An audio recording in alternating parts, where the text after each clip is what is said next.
Hello and welcome to lesson 3 of Design Technology for Year 7 and 8, so Key Stage 3. This is the task video. There are 2 further videos to watch depending on which project you've chosen during this mini term of DT. So during this lesson we are going to look at our designing that we did last week. We're going to look at prototypes and we're going to look at our making activity. So our main point for today will be to try and manufacture and test our solutions, and we'll go through that in a bit more detail shortly. Right, so I've had an awful lot of design work already submitted from students this week, based on the tasks from last week to come up with some design ideas for either your bug hotel, pop-up card, or your project of your own choice. So just want to highlight some of the things that have worked really well. So there have been some really clear notes around the designs. I've really enjoyed reading some of your notes there. It's really nice seeing not just your designs, but also the practice you've put into the isometric sketching. That was really clear that those that have practiced have produced better isometric sketching for the designs, and that goes for all of you. The more you practice it, the better you get. There's been some brilliant rendering, so the colouring in, the actual making it look like the real product in the right colours, that's been really successful. And there's been some really creative designs, ideas I could never come up with. So I've been really pleased with all the aspects of the work. And on the next slide, we've got some highlights. So I'm not going to read through all of them, but I just want to say a big well done to Henry, Megan, Finn, Chloe, Ian, Tobian, Lucy, Helena, Ollie, Josh and Sam. Okay, we've had a look at all the work that's been submitted so far, and those are some of the real highlights there, from just individual really creative designs to excellent use of isometric sketching, to the notes, to the colour. Just want to celebrate everything you guys have done, and there's even more coming in. I've had a few more pieces of work submitted already this morning, and I've just not had a chance to get them added to this presentation. So there is an awful lot more work that's been really good, and I can't wait to celebrate this further, and I'll explain how I'm going to do that in a bit. So we've gone through all the highlights, all the things that are really good, and then there's a few bits that we could just try and improve and make it a little bit better. So there's quite a few people that didn't actually add any colour, so the ones that did a really good job, and there's a few that didn't quite get there. So have a go at adding colour, and if you look at the videos from last week, I should talk about how we just add a little bit of colour around a design. We don't actually have to colour it in at all, so it's a much quicker process. So having a go at that if you can. Now, with the isometric sketching, one of the key bits, and you're going to have to watch my little video in the corner here, is with our diagonal lines, they're not horizontal, my arms are there, they need to be about there, which is about 30 degrees up. Quite a few people had them going this sort of angle, but we had a variety of different angles going. So all angles for those lines at 30 degrees, and they all need to be the same direction, the same diagonal, all those lines. There's a few where we had one line here, another line going off at a different angle up there. Just really focus on keeping those lines consistent. There's a couple of people that use quite a lot of pen, which is great, and you saw in my demo I used pen, but I used pen after I'd drawn it in pencil. So I used pen to darken the lines I wanted to keep. A few people just went straight for pen. Hold off the pen until later.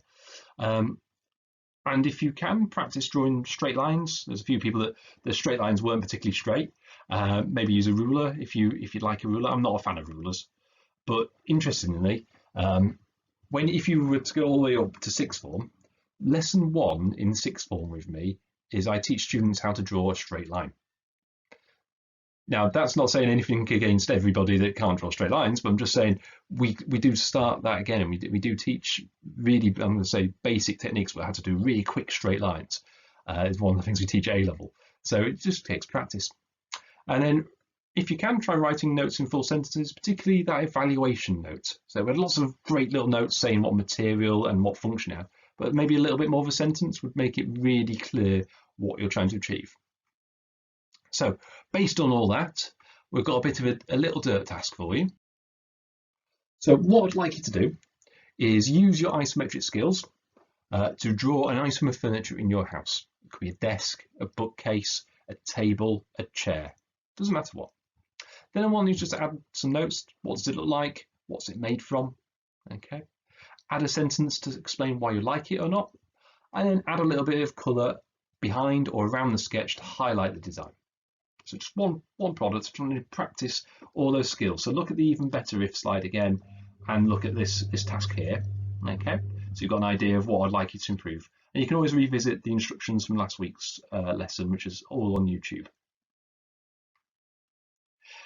Now, moving on to this week. So we've done our research, we've done our concepts, our design ideas, and today we're going to look at developing and testing those ideas. So we're going to make our final product. To do that, though, we need to follow the process of doing some prototyping. You see those little arrows going round in circles there? That's saying that you don't just go from one step to the next step, you do go through the steps a little bit. So, prototyping and testing. 4 questions here. I want you to just take a moment to try and answer them in your heads, and the next slide has the answers. What is a prototype? Why do we make prototypes? When do we make prototypes? And how do we make prototypes? All those are linked together. Have a little bit of a think, make a couple of notes if you'd like. I'll go through the answers in a moment. You might want to pause for a second. And here we go. So, prototypes. I always write this as a mind map with the questions, and then we can come up with lots of different answers on it. So here we have, what are they? Model of a final product. Sometimes they actually work, so it could be a working prototype. Often they might be smaller than the real thing. So if you're making a prototype of a car, you're going to make a model of it first. Sometimes it works, sometimes they don't. Okay. Why do we make them? Well, quite simply to test our ideas, to see if it works, to see if it's going to fail, see what the problems might be, to try and improve our idea. Okay, it's all about learning. Okay, we make prototypes to learn and make our products better. When do we make them? Usually that's after the first sets of designs, but it's before we make the final product. However, our GCSE students will spend quite a lot of time when they're making their real product. They'll get halfway through making and go, how am I going to join that to that? Do they use their real product to test it? No, they'll go get some scrap material and test it over here. Go, yeah, that works. I'll do it for real. So that's sometimes there's prototyping during the main manufacture, and that's okay. And how do we make prototypes?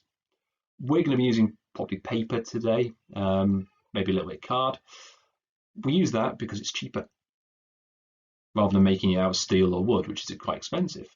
If you make a mistake out of expensive materials, it costs you money. Making mistakes out of paper saves you money.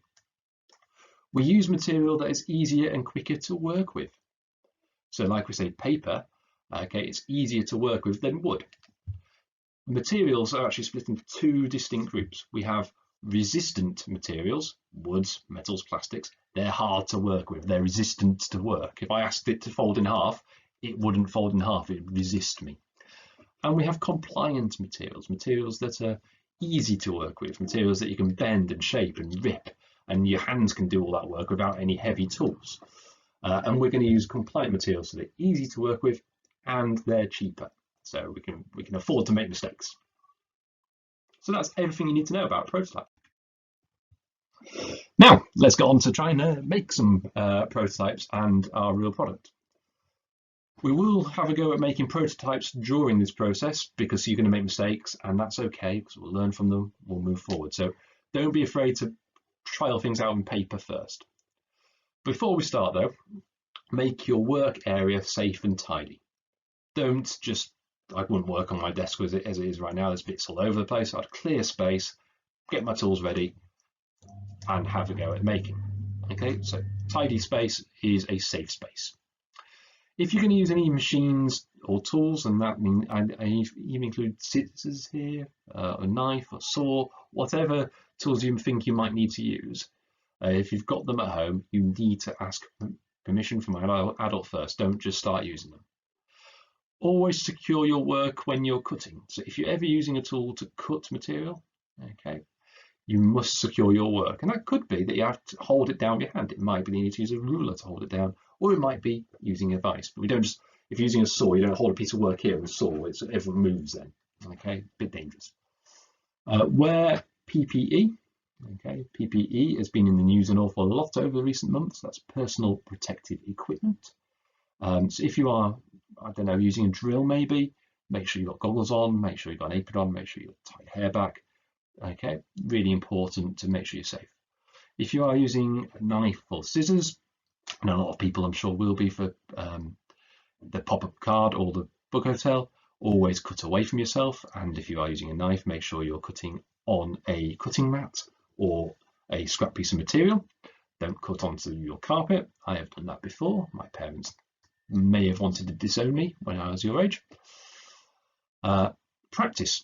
Okay, use scrap material to practice things. Use a piece of paper.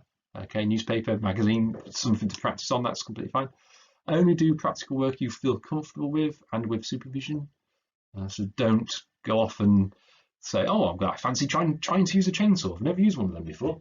Don't do it. Only use things that you've had practice using and you feel comfortable using with supervision.